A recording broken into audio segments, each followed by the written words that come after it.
Сәлем достар, бүгін сіздерге өте жеңіл, бірақ дәмі ерекше соя тұздығы қосылған салат дайындауды көрсетемін. Ең алдымен болгар бұрышын жуып, тазалап аламыз да кесектеп тураймыз.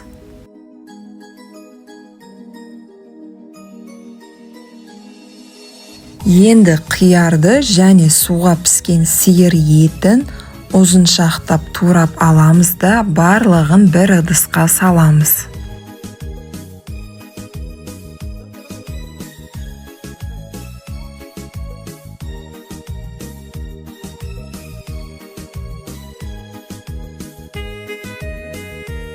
Пиязды алып қауырсын сияқты турап аламыз да арасын ашып бір ыдысқа саламыз. Үстінен кішкене сірке суын қосып, 2-3 ас қасық суық су қосып араластырамыз да 5 минутқа шетке алып қоямыз.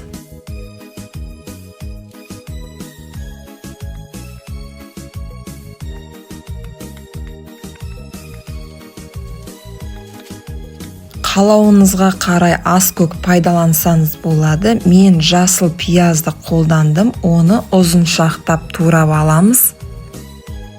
Сарымсақтан үгітінді жасап аламыз да барлығын бір ыдысқа саламыз.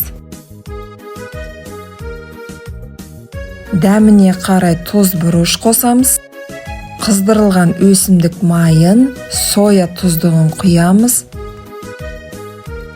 Пиязымыздың суын төгіп, қалғанын ыдысқа саламыз. Енді жасыл пиязы қосамыз. Барлығын жақсылап араластырамыз да 5-10 минутқа қойып қоямыз.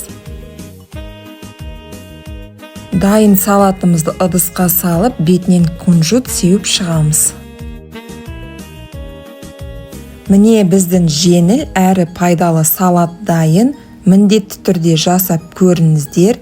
Дәмді болсын. Каналға жазылып, лайк басуды ұмытпаңыздар.